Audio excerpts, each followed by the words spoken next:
Bonjour tout le monde. Dans la capsule vidéo d'aujourd'hui, on va s'intéresser ensemble aux intervalles de confiance.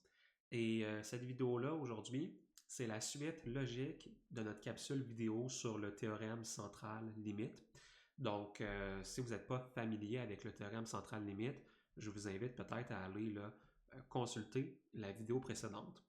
Et pour parler du théorème central limite, je crois que la meilleure façon de procéder, c'est vraiment à l'aide d'un exemple. Un exemple qu'on va faire ensemble de problème pour lequel on doit générer un intervalle de confiance. Donc, le problème qu'on a, c'est le suivant. Vous avez une chercheuse en psychologie qui veut estimer dans une population le niveau d'anxiété des étudiants pendant une période d'examen. Donc, vous êtes à la 15e semaine, c'est vos temps d'examen, et la chercheuse en psychologie s'intéresse à la population, et elle se pose donc la population, si on peut se l'écrire, elle se pose la question, mu est égal à quoi? Quel est en moyenne le niveau d'anxiété dans la population? Naturellement, la chercheuse n'a pas les moyens pour demander à tous les étudiants quel est leur niveau d'anxiété. Elle va donc générer un échantillon, donc un échantillon de taille n. Ici, n est égal à 64 étudiants. Et pour les 64 étudiants, elle va leur poser des questions pour déterminer leur niveau d'anxiété.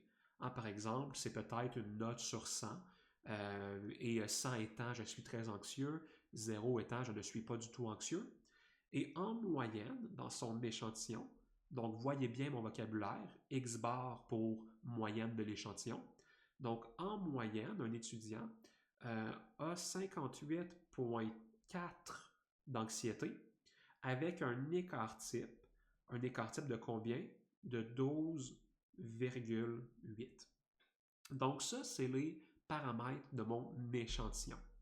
Avec ces paramètres-là, d'abord, le théorème central limite nous a dit quelque chose. Il nous a dit, je n'ai pas de raison de penser a priori que la moyenne de mon échantillon est biaisée. Et donc, le premier résultat qu'on va s'écrire, on va se l'écrire en bleu, on a des bonnes raisons de penser que x bar est une bonne estimation de mu.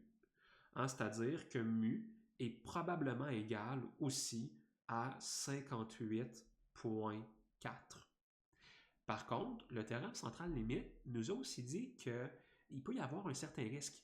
C'est-à-dire, et là j'aime ça vraiment toujours dessiner mes lois normales et je vous invite à le faire vous aussi, c'est-à-dire qu'il peut y avoir un risque, un échantillon qui en moyenne est centré autour de 58,4 peut aussi provenir d'une population qui a des moyennes différentes.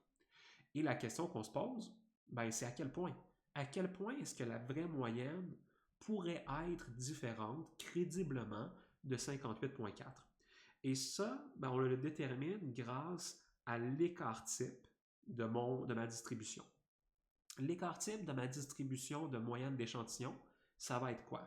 L'écart type est égal de la moyenne l'écart type, de la distribution des moyennes d'échantillon va être égal à l'écart type dans mon échantillon, donc S 12,8, divisé par la racine de n.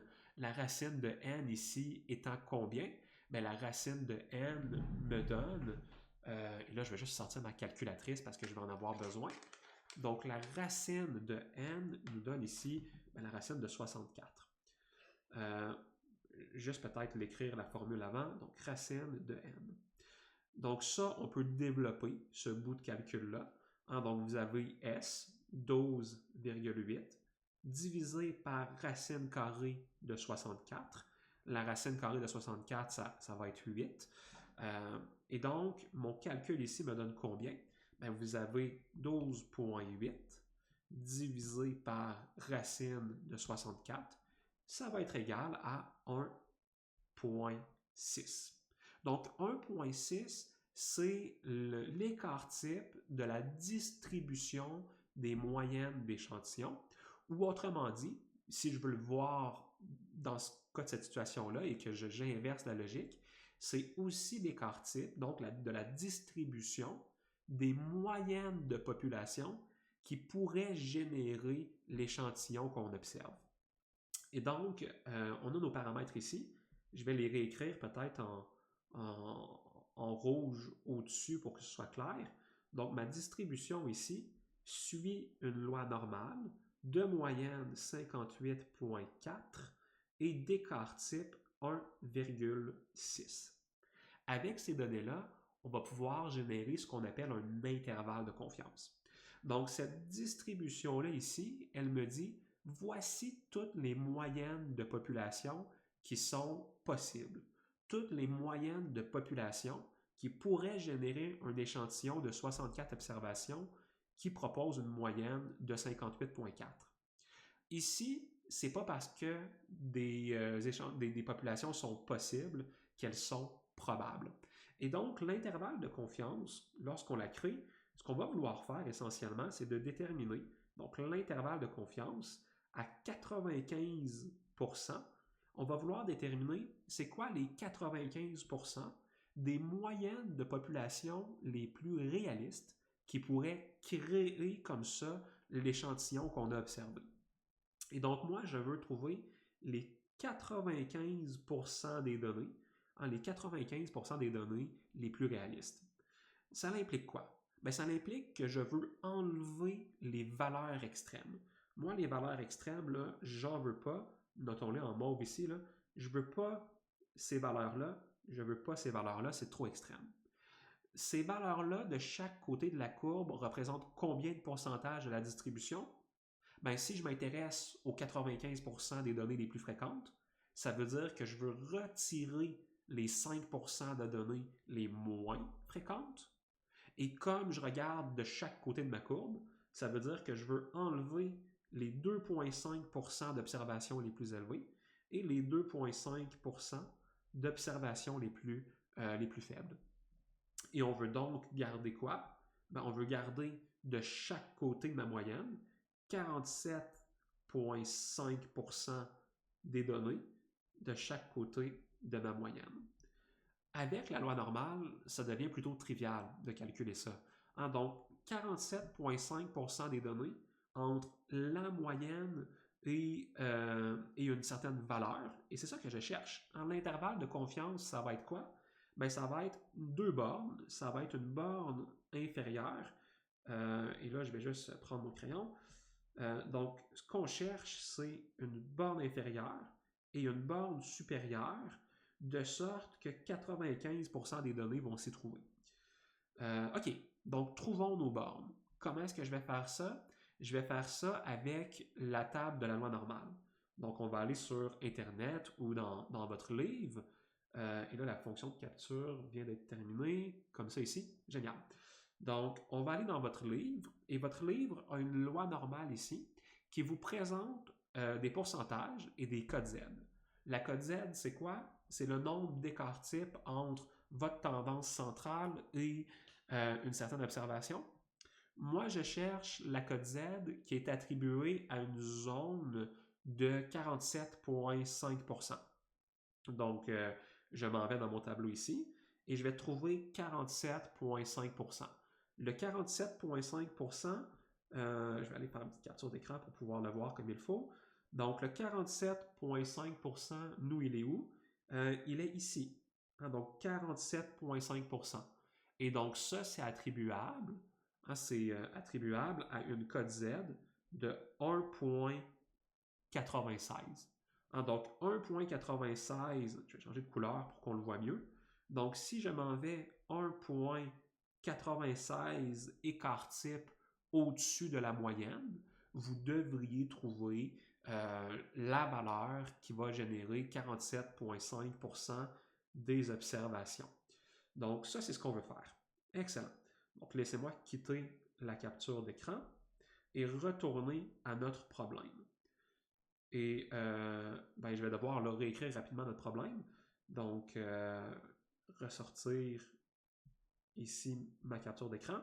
Donc, on avait dit qu'on avait une distribution qui était centrée, donc une loi normale qui était centrée autour de 58,4 avec un écart type de 1,6 et on cherchait une borne inférieure et une borne supérieure de sorte qu'il y aurait 47,5% des données qui se situent là à l'intérieur. On a vu que 47,5% des données allaient se situer entre la moyenne, donc entre 58,4 et 1,96 écart type. Donc, je dois ajouter plus 1,96 écart type. L'écart type de ma distribution ici, c'est quoi? C'est 1,6. Donc, je pars de 58,4 et j'ajoute 1,96 fois 1,6. Et ça m'égale combien? On peut le calculer. Donc, 58,4 plus 1,96 fois 1,6, ça me donne 61,54. Ça ici, donc, c'est ma borne supérieure. Ma borne supérieure, tiens, notons-la.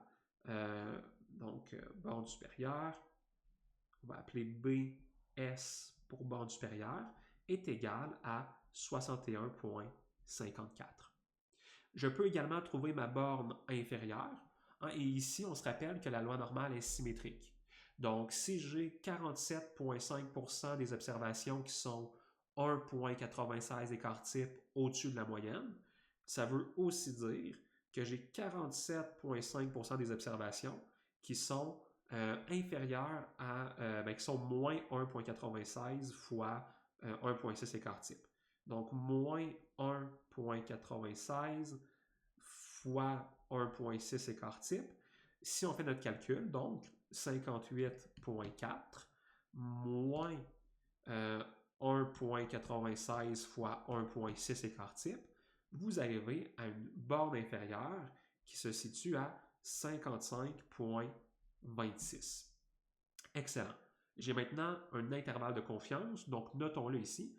Mon intervalle de confiance est égal, et là je vais ouvrir des parenthèses carrées, je vais dire borne inférieure, 55,26, ça c'est ma borne inférieure, et ensuite on va noter une borne supérieure qui est 61,54.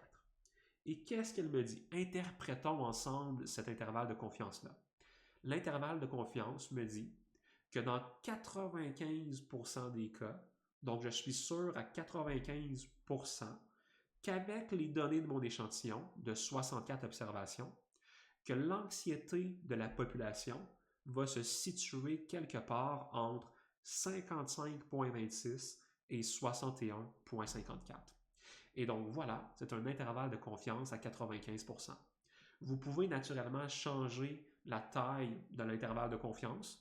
Par exemple, au lieu d'avoir un intervalle de 95%, vous pourriez avoir un intervalle de 99%.